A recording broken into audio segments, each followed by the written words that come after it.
Pronto, estamos em gravação.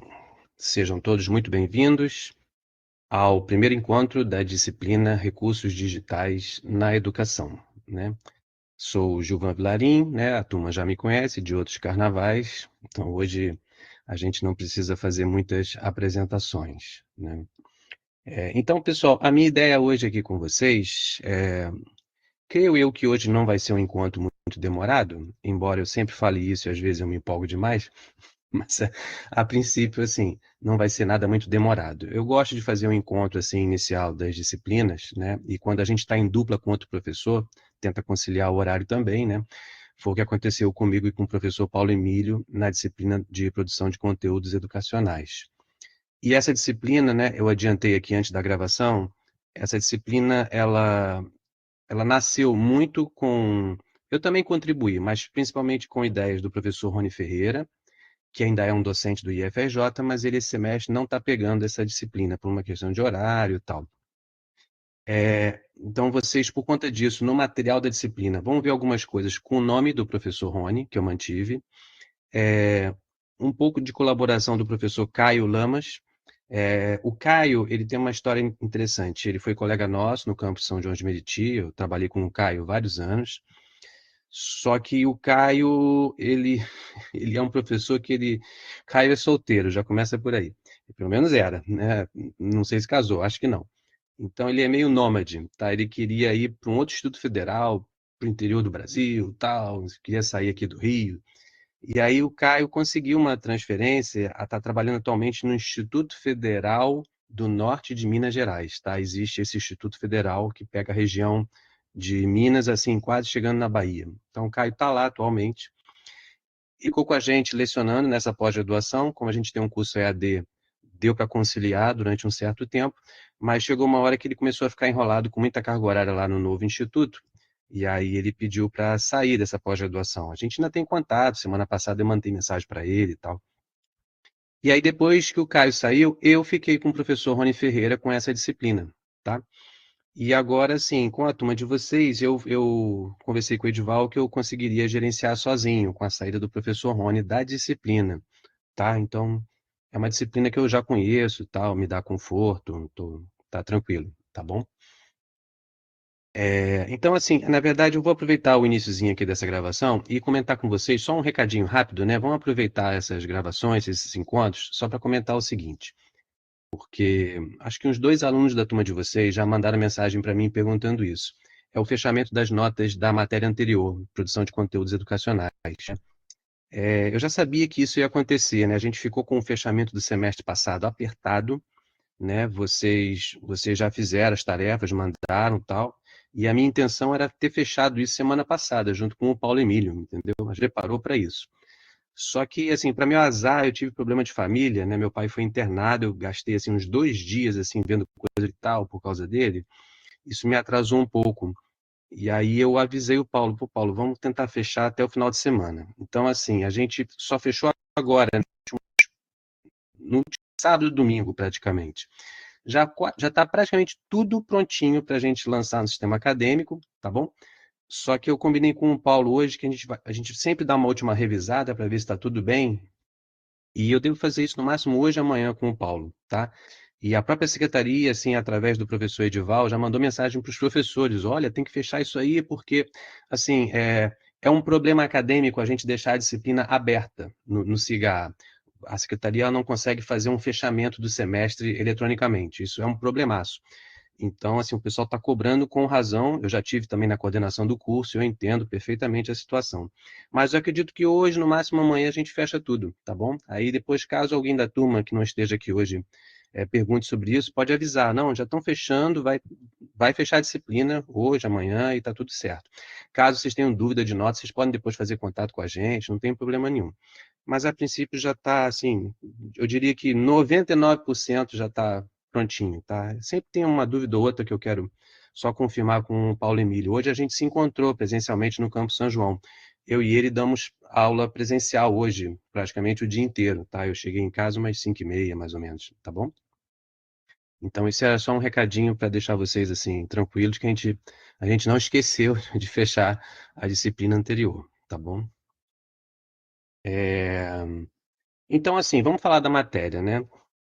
Eu não sei aqui se vocês já andaram acessando, né, o material que foi aberto da primeira semana, né, semana passada, que na verdade assim está com um prazo assim um pouquinho esticado. Já vou falar sobre isso.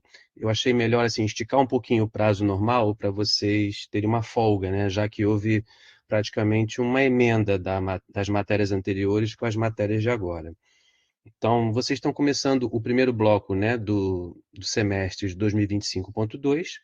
Então, em paralelo, vocês têm a matéria comigo, Recursos Digitais na Educação, e tem a matéria que é do. Peraí, deixa eu ver quem é. É o Paulo Emílio com. É o próprio Paulo Emílio, não é isso? Junto com o professor Edival. Confere? Vai me avisando aí no chat. Que deve ser a matéria Abordagens e Tendências em Computação e Ensino, né? Essa disciplina eu nunca peguei como docente, mas eu creio que sim, né? Já está aberta. Ó, Cristiana já respondeu que sim. Ótimo. Então, assim, são as duas disciplinas iniciais do semestre 2025-2, ok? Com a mesma previsão normal de disciplinas, durar 6 semanas, né? Já contando a semana passada, que passou. E aí, no último domingo, anteontem, a gente meio que assim, oficialmente já começou o que seria a segunda semana da disciplina, ok?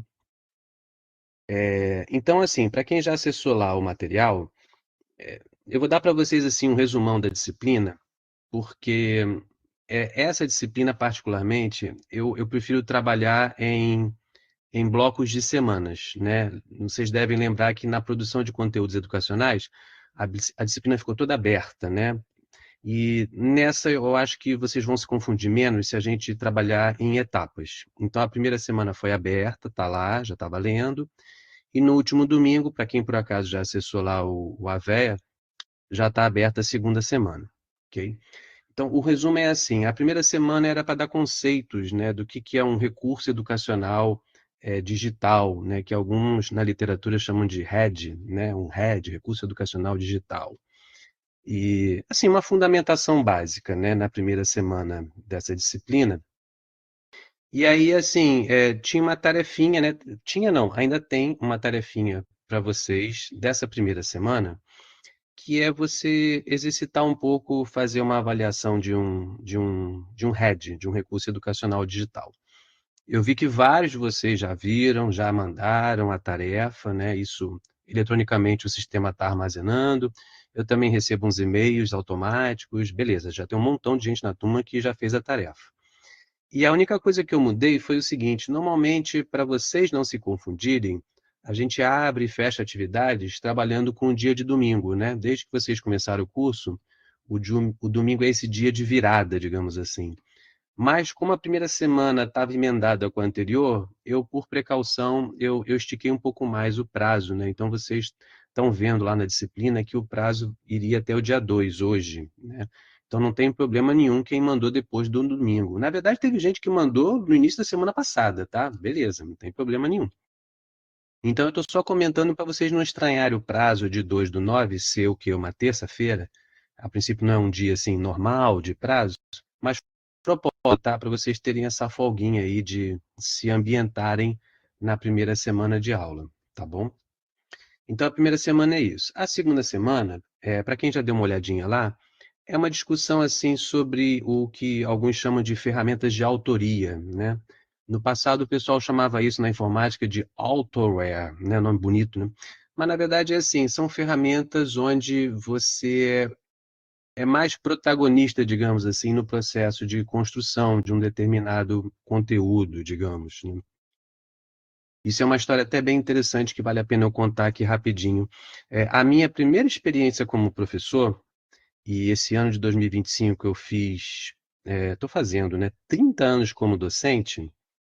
Em 1995, eu comecei a lecionar numa escola, a partir de uma empresa contratada, uma empresa de tecnologia educacional, inclusive, e eu lecionava informática educativa, né? E eu acho que alguns aqui da turma até mexem um pouco com isso, né, como eu já percebi em alguns fóruns de outras matérias com vocês.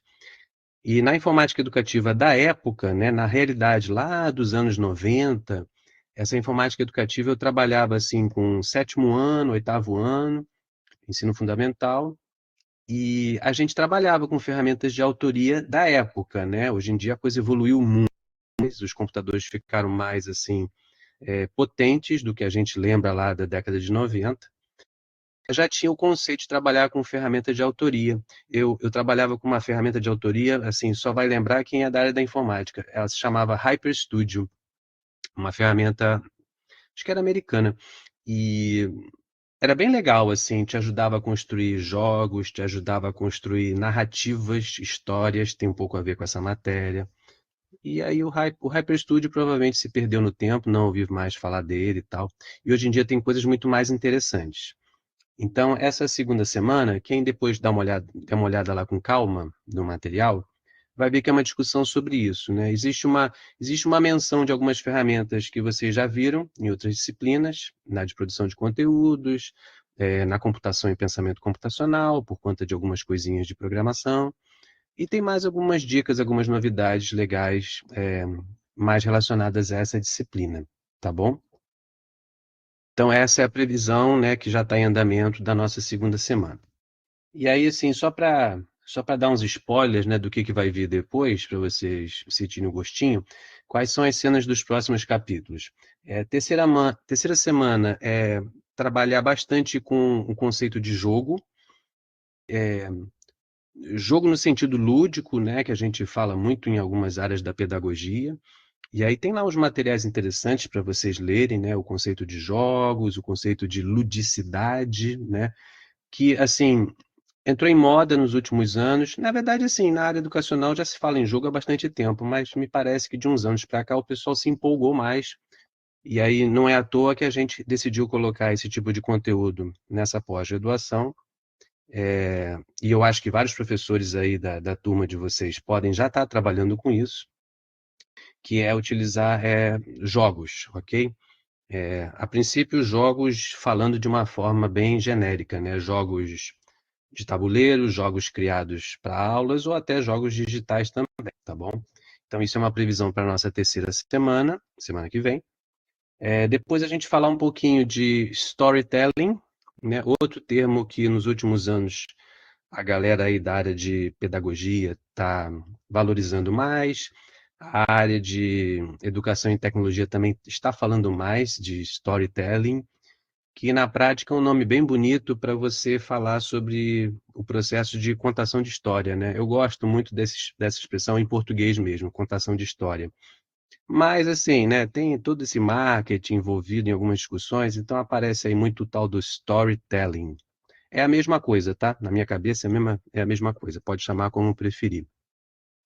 E storytelling, na verdade, nada mais é do que você saber contar uma boa história, né? E aí, no caso da área pedagógica, é a intenção de você, de repente, atrair mais o aluno para um determinado conteúdo, ou até você, com o aluno, produzir determinadas narrativas, onde ele vai construir histórias também, e você vai dando umas dicas de como fazer a história acontecer, fazer a história se tornar atrativa.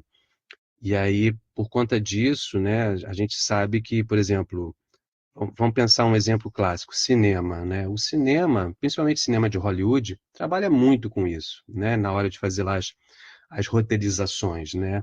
De tanto assistir filme, né? Vocês devem perceber que às vezes você começa a sentir assim, nossa, esse filme segue determinados padrões, né?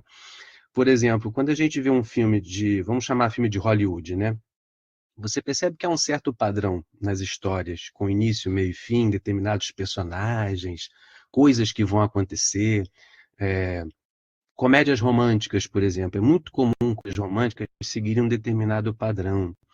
Então, o cinema norte-americano faz muito isso. Aí, às vezes, você pega um filme assim europeu e só de assistir o início de um filme, às vezes você fala assim: nossa, esse filme não é americano, não. Esse filme não pode ser americano, porque você sente que segue algum padrão um pouco diferente, né? Mas no fundo entra muito nos filmes a questão do tal do storytelling, né? E claro que entra também em texto, né? Em livros, romances, né? Autores mais conhecidos já trabalham bastante com isso. Então, a intenção desse tópico, assim, não vai ser nenhum de vocês necessariamente virar um grande escritor, um produtor, ninguém vai fazer mas ajuda muito, assim, eu digo isso por experiência própria, ajuda muito você conhecer esses conceitos para você mudar um pouco a dinâmica de algumas aulas. E, às vezes, mudar a dinâmica até no seu jeito de explicar um determinado conteúdo, né? Então, o resumo, né, já adiantando aí também, dando spoiler, é que as pessoas, no fundo, assim, né, o ser humano gosta de ouvir histórias, né? E é por isso que a gente gosta de contar histórias. Eu acho que ajuda muito. Hoje mesmo eu fiz uma aula introdutória de uma disciplina, não estava muito preocupado ainda em começar conteúdo, né, um conteúdo técnico de programação, mas eu, assim, contei umas historinhas, tal, eu acho que isso ajuda a atrair o aluno e de perder atenção, entendeu? Histórias de natureza pessoal, suas, melhor ainda. Então, assim, quando você conta uma história que você vivenciou, isso, eu acho que isso afetivamente te aproxima também do aluno. Então, tudo isso aí vai entrando assim no universo do storytelling, tá bom? Então, isso vai ser a nossa quarta semana. E a quinta semana é a gente falar um pouquinho, ainda na mesma discussão, mas falar sobre gamificação na área educacional, né? Que é, resumidamente, é você trabalhar com elementos de jogos dentro do ambiente educacional, né?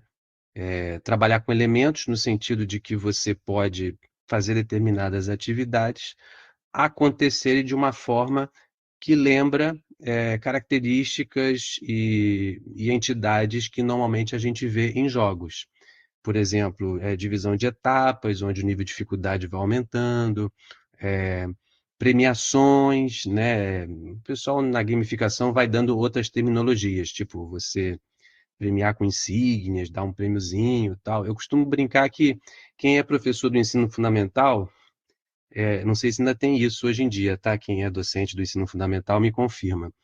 Mas no passado, talvez distante, era muito comum, por exemplo, o aluno fazer coisas no caderno, aí o professor colava estrelinhas no caderno. Vocês lembram disso? Bota para mim no chat aí se você chegou a ter essa fase.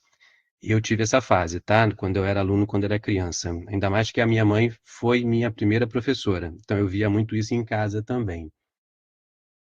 O pessoal está dizendo que sim, né?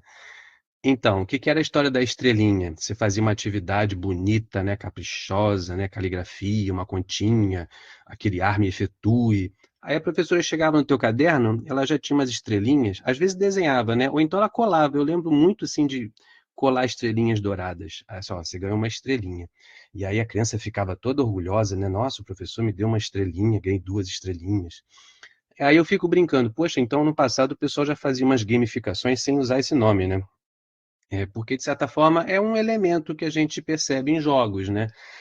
Jogos digitais, por exemplo, né? Conforme você avança de fase, você vai mudando de status, personagens em jogos onde você vai conquistando coisas, e aí você sobe de nível. Olha, você antes era o soldadinho, agora você já é o sargento, né? Aliás, muita coisa repete práticas de, assim, meio de, de organizações militares, né? Tem um outro lado aí na gamificação mais crítico, mas assim, a princípio a gente está discutindo aqui o lado bom da gamificação, ok?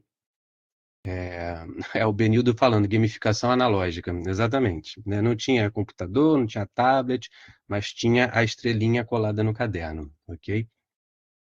Ó, a Maria das Graças, o prêmio torna o jogo mais estimulante. Então, essa é uma grande discussão na área de gamificação.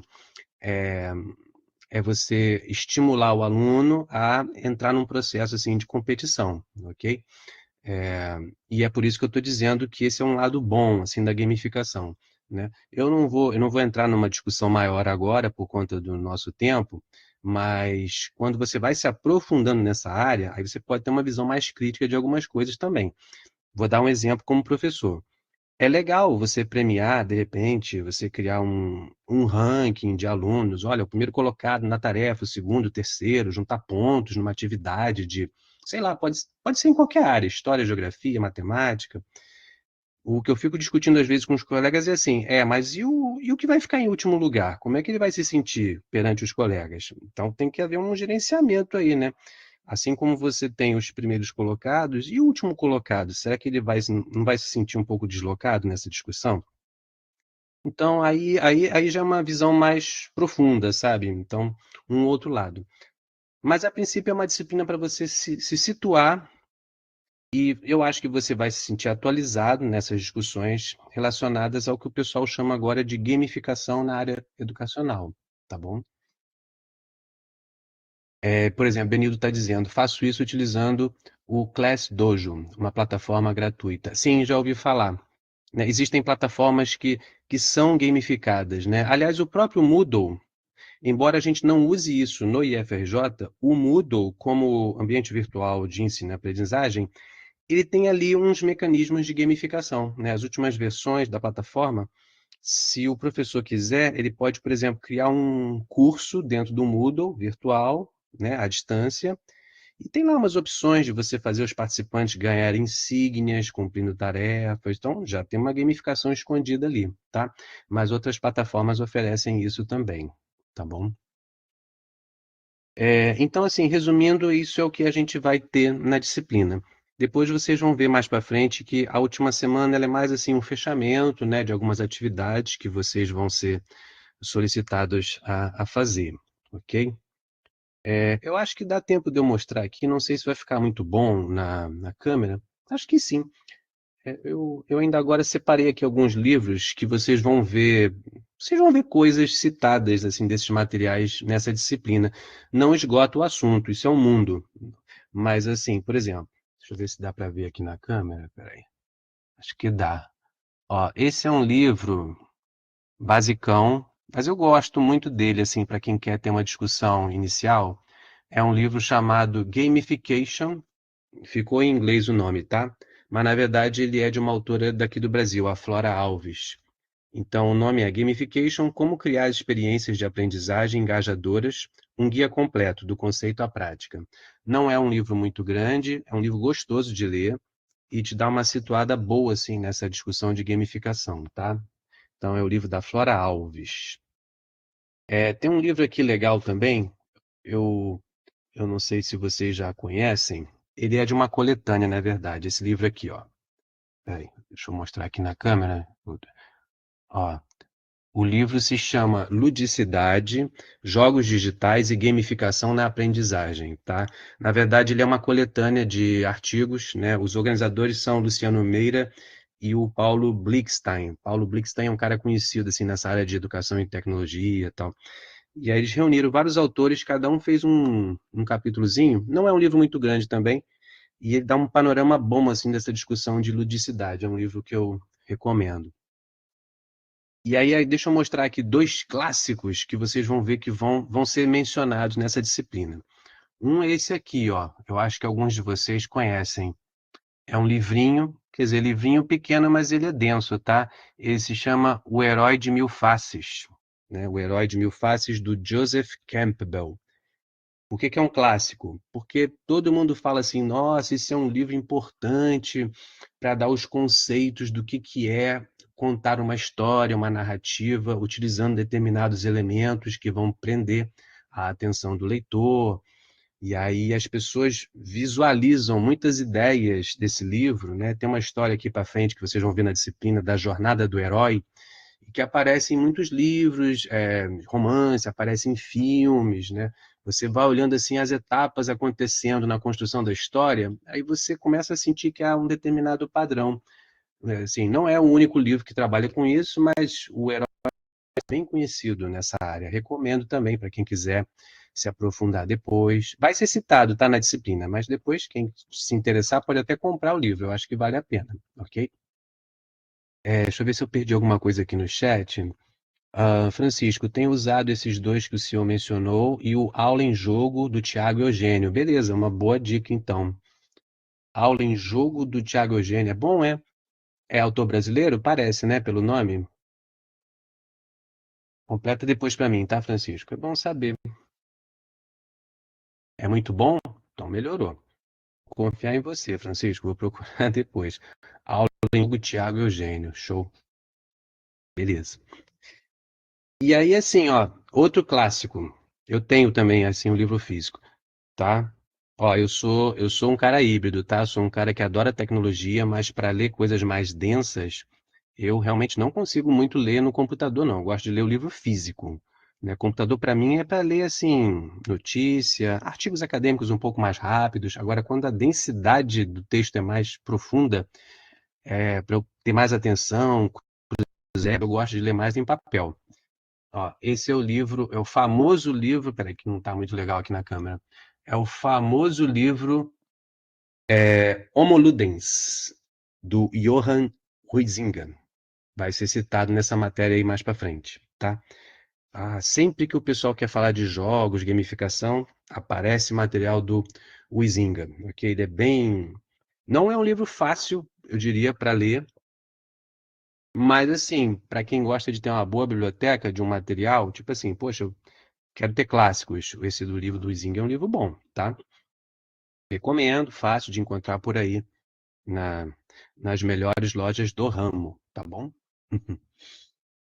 E aí é isso. Tem mais material dentro da disciplina, vocês vão perceber. É, quando eu estava com essa disciplina junto com o professor Rony, professor Caio também, a gente na época decidiu assim, para cada material das semanas de estudo, vocês vão ver que no final do material tem referências bibliográficas. Elas vão até além do que ficou no projeto pedagógico do próprio curso, tá? Porque quando a gente fez o projeto pedagógico do curso, a gente tinha que seguir um certo padrão do IFRJ. Senão a gente ia ter uma disciplina indicando 3 livros, a outra indicando 50. Aí ia ficar um negócio meio estranho, né? Tinham certos parâmetros que a gente segue para construir o projeto pedagógico do curso. Mas dentro da disciplina, assim, quando o professor se empolga e quer indicar material, pode indicar quantos quiser.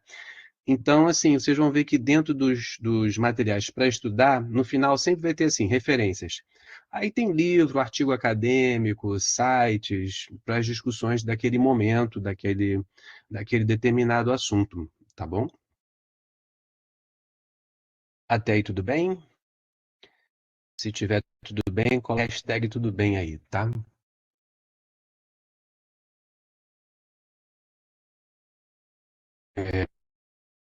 Tô só acompanhando vocês aí nos tecladinhos, tá? Aí daqui a pouquinho eu continuo.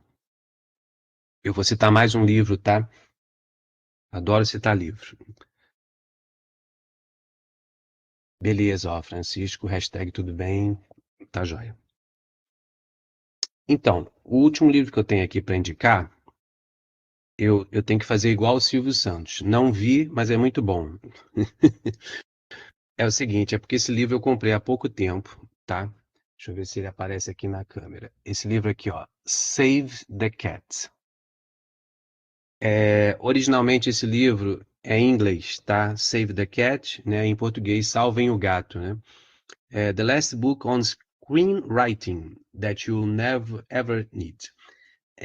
Esse livro, pessoal, eu estou acompanhando aí que ele está para ser lançado, se já não foi lançado, em português, por uma editora. Foi traduzido. Mas esse livro já está rodando aí, assim, na boca do povo há vários anos. E eu comprei de curioso, porque eu acho que ele tem muito a ver com storytelling, né? Se eu achar interessante, de repente eu até começo a colocar coisas dele dentro da disciplina. O Save the Cat. O autor é o Blake Snyder. Qual é a história desse livro? É um livro onde o cara dá muitas dicas de como fazer roteiro, e a base dele é trabalhar com filmes lá de Hollywood. E eu achei assim, poxa, o cara vai dar assim, não é um livro grande, tá? E ele dá umas dicas, parece super interessantes, para você entender os gatilhos usados nos roteiros de filmes que vão atraindo a atenção do público. Então, aquelas também tem a ver com nada do herói, tá? Tem a ver com o livro do Campbell, né, que eu comentei agora aí. Porque, assim, é aquela sensação que vai te dando um certo conforto de uma história estar se enrolando, né? Você identifica quem é o herói na história. Aí o herói tem, tipo assim, uma jornada a cumprir, uma missão a cumprir dentro do filme. Vamos pensar num filme. Aí chega um momento no filme que acontece um conflito, tipo assim, dá algum problema com o coitado do herói. É isso? É um bandido que aparece, é uma briga com não sei o quê, beleza, tem um conflito. Aí vai chegando pro final do filme e tem uma resolução do conflito. Só que aí no meio do caminho, o herói, ele começa a ter assim umas amizades, umas pessoas para o ajudarem, né? Então assim, as pessoas dizem assim, com exemplo clássico isso, os filmes do Senhor dos Anéis, né? Que na verdade vieram baseados em livros e meios, né? Mas assim, não é à toa que os filmes também são longos, né? Aquilo ali, aquilo é bem cara de herói, digamos assim, né?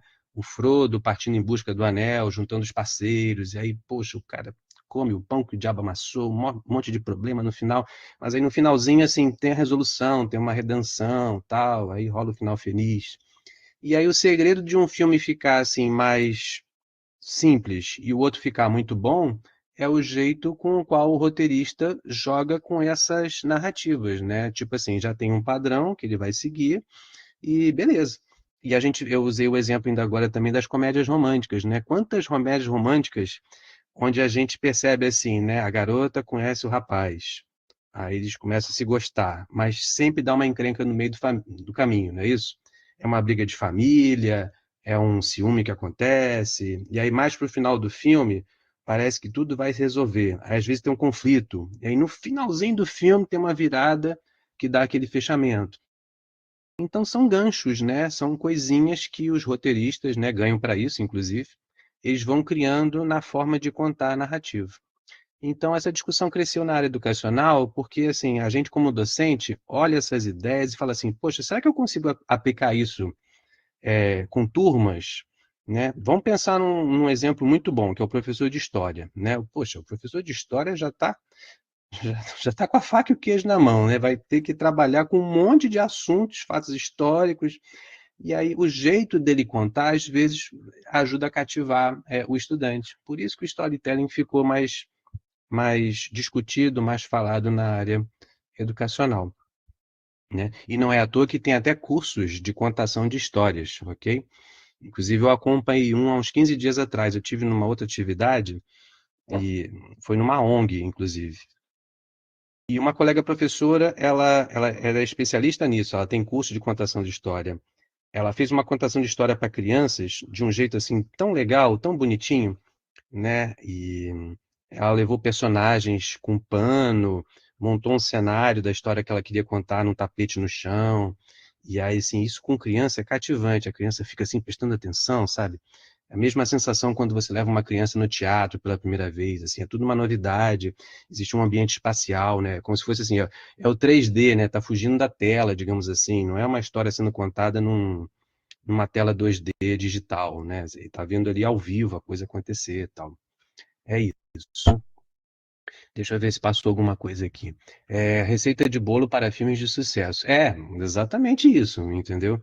E aí, quando é bem feito, o filme tem realmente sucesso. Às vezes erra-se a mão. Claro, não é a única coisa, né, que define o sucesso de um filme, né? Tem muita coisa envolvida ali, né? Os atores, a direção, para mim, faz uma diferença danada de um filme para outro, né? Não adianta ter uma história muito boa, um diretor muito ruim, né? Mas normalmente a base do que a gente vê aí no cinema é assim, é a história ser boa, sendo bem contada, melhor dizendo. Às vezes uma história nem é tão boa, mas ela pode ser bem contada, e aí o filme se torna interessante, né? Estou falando mais do cinema porque é uma área que eu gosto muito, assim, como lazer, eu gosto de ver filme quando, quando dá tempo, né? Ultimamente está um pouco complicado. Então, pessoal, é basicamente isso, né? O resumo do que vai acontecer nessa disciplina. E, e aí, assim, a partir dessa semana que está em andamento, tem um aviso para vocês começarem a olhar, que é assim, como a gente vai falar sobre jogos, sobre gamificação, essa disciplina ela vai solicitar de vocês algumas tarefas que vão assim num crescendo, mas elas envolvem trabalhar com a ideia de entender que se faz um jogo, ok? Vamos chamar de game se fosse, por exemplo, um jogo digital, tal. Então existe game design, por exemplo, né, que é o desenho do jogo, né, numa tradução meio besta, né, o projeto do jogo, digamos assim. Aí vocês vão ver que essa semana que já começou, é, a única tarefa que vocês vão ter, na verdade, não é uma entrega, é você já baixar um modelo de documento que vocês vão, aos poucos, nas outras semanas, começar a preencher com algumas informações, com as ideias de um jogo. E aí, esse tipo de tarefa, eu acho que vai ajudar vocês trabalharem em duplas. Então, vocês vão ver que existe uma orientação para essa semana que já está rolando, né? Hoje é terça-feira, E eu ia também dar um prazo até domingo, mas como eu não tinha marcado ainda esse encontro inicial, eu também estiquei até o dia 9, que é terça-feira da semana que vem. Tá tudo lá na sala virtual. Que seria o seguinte, a tarefa dessa semana é você conhecer o material que está lá, dar uma olhada, dar uma lida. Tem indicações complementares que a gente gosta de colocar para você olhar, baixar depois, sem compromisso. Mas, assim, de tarefa é você escolher uma dupla na turma, e aí vai ter um lugar lá na segunda semana onde vocês vão preencher uma planilha já colocando, para eu ter uma ideia, quem é a dupla, e uma ideia do que seria uma ferramenta que fosse usada para construir um jogo, tá? Isso, claro que assim, a gente vai ter umas limitações para trabalhar com isso dentro do universo de uma disciplina de 6 semanas, né? Claro que eu tenho consciência disso.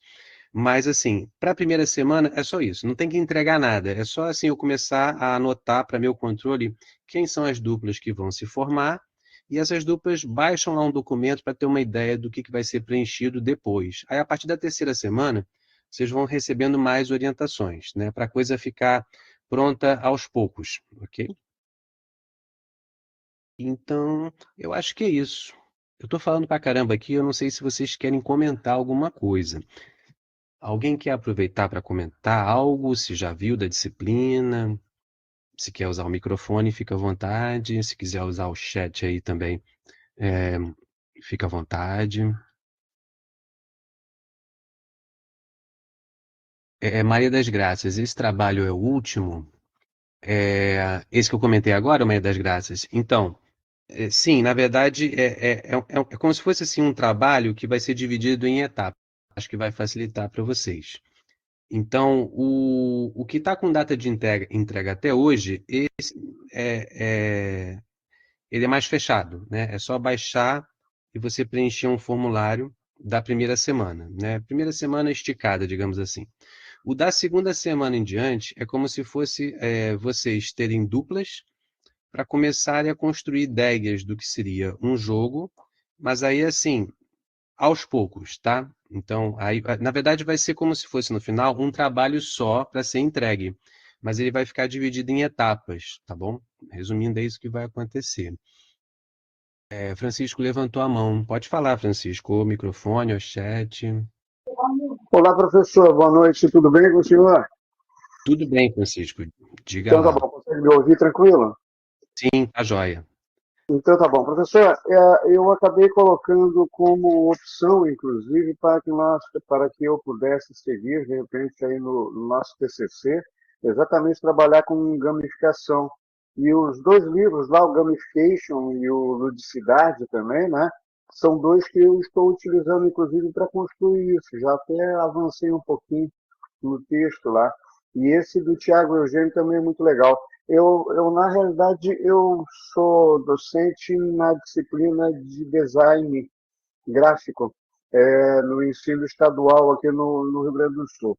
E foi bastante interessante que esta semana passada, como nós tivemos aí o período de EAC, que é para você fazer revisão, e dos meus alunos praticamente nenhum ficou em revisão, eu aproveitei e resolvi apresentar para eles o Scratch. E aí, qual foi a forma que eu encontrei? Eu peguei a sua aula lá do nosso pensamento computacional e reproduzi no telão e gostaria de lhe parabenizar, porque realmente 22 alunos batendo palma no final da sua aula é algo muito legal. Foi muito Você, bacana. você reproduziu a aula num telão para eles assistirem, foi isso? Isso, exatamente. E eles já estavam já com os Chromebooks e já foram já seguindo as dicas e já montando aquele aplicativo que o senhor montou para verificação de duas notas de encontro da média, né? E foi perfeito. Olha, realmente, muito obrigado pelo material que o senhor disponibilizou, que facilitou bastante o trabalho lá. E eles gostaram muito, sabe? Eu acredito que a gente vai usar em outras ocasiões também o Scratch para desenvolver outras coisas. E me surpreendeu que alguns alunos já começaram a usar outros personagens, começaram a associar sons, começaram a associar uma série de coisas. Muito bom, muito bom. Muito obrigado. Nada, eu que agradeço a preferência. Agora eu estou conhecido com seus alunos também, ô Francisco. Você vê, aqui em Parobé, no Rio Grande do Sul, olha só. Então, não, o Scratch ele é realmente, ele é o que eu chamaria de uma ferramenta com alguns toques, né, de ludicidade. Por quê? Porque já começa que o personagem para programação ali é um gatinho, né? Já existe um apelo ali para trabalhar com a criança, tal. Então, assim, na verdade, assim, o Scratch usa um gatinho, mas na verdade essa ideia veio da linguagem Logo, né? Lá dos anos 60, onde o personagem principal para comandar o computador era uma tartaruga, né? Era não, ainda é até hoje uma tartaruga, né? Então, o próprio pessoal do MIT, que foi, na verdade, tem um departamento lá no MIT que criou o Scratch, e eles mesmos, eu tenho um livro aí do cara que criou o Scratch em algum lugar.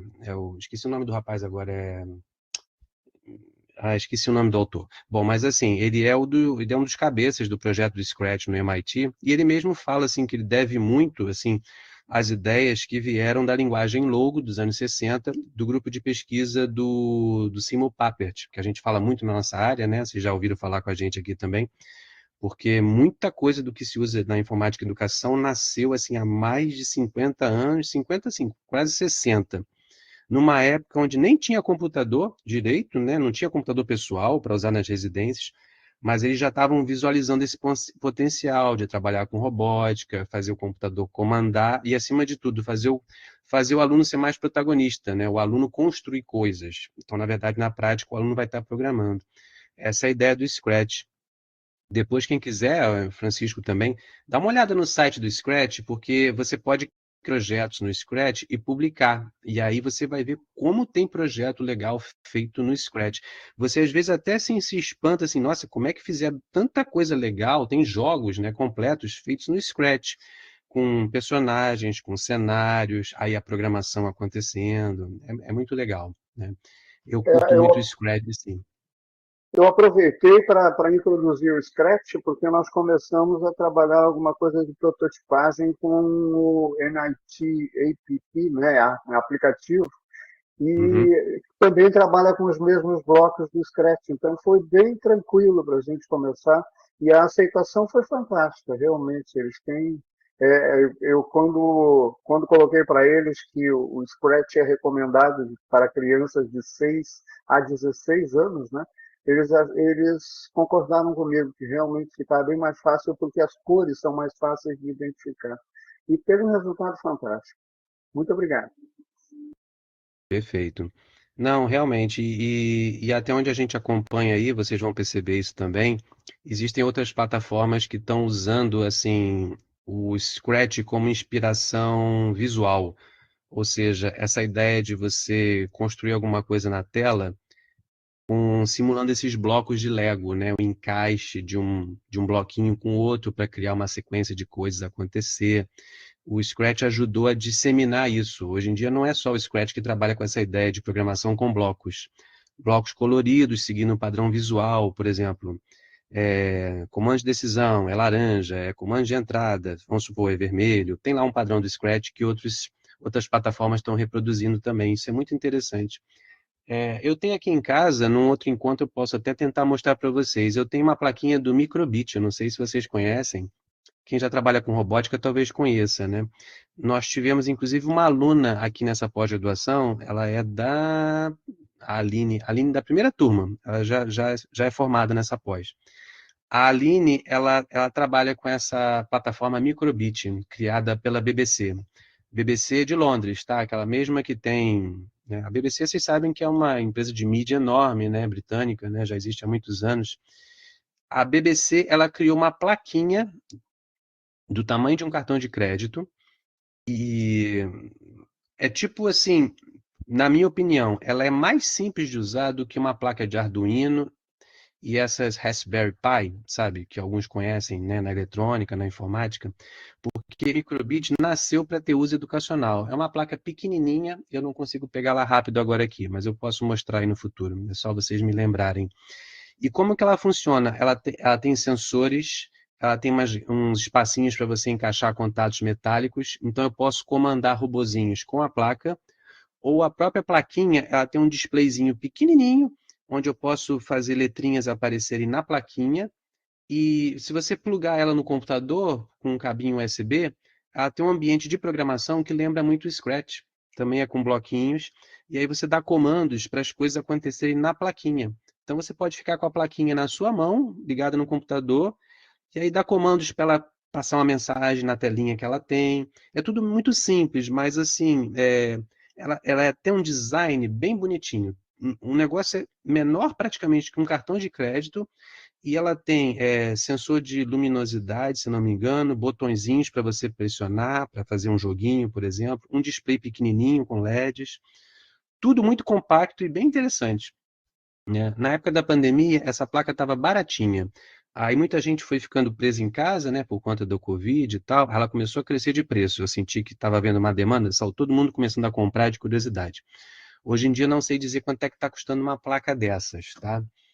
Ela provavelmente subiu um pouco de preço. Posso até ver se eu acho rápido aqui, ó, sem pesquisar.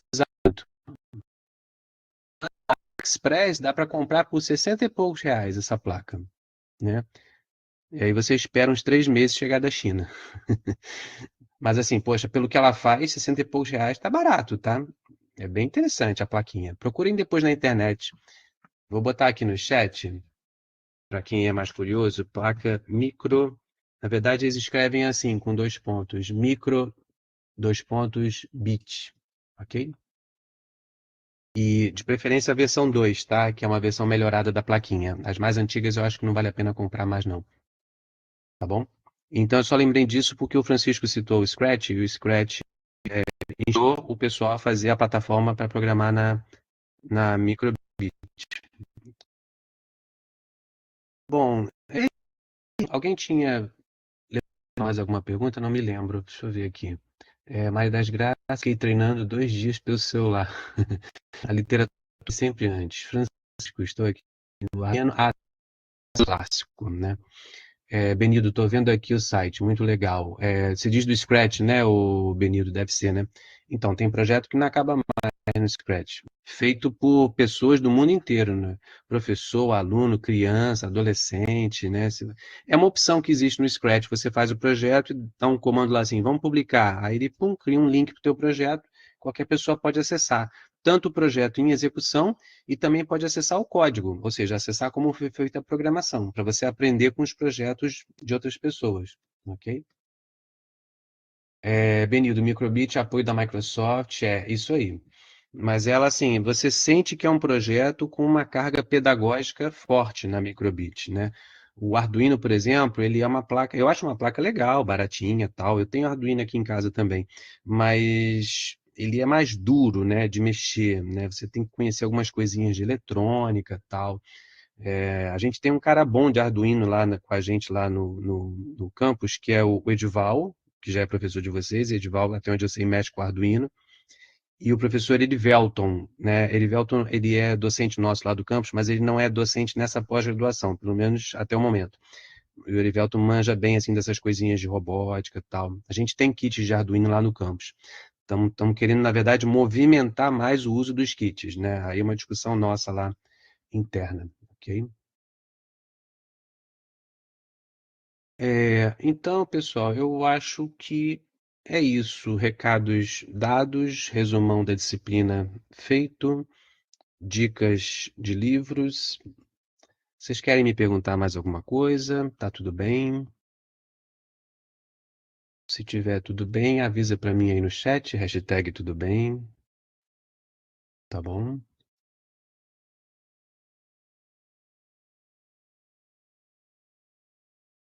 Então, hashtag tudo bem do Francisco, hashtag tudo bem do Benildo. Beleza, tá? Eu hoje ativei uma opção onde vocês vão entrando na sala sem a minha autorização para ficar mais rápido. Então eu posso não ter visto todo mundo que está aqui, ó. Tô vendo Jéssica. Jéssica, tudo bem? Boa noite. Deixa eu ver se eu perdi alguém. Não, é isso mesmo. Só faltava dar boa noite para Jéssica. Beleza.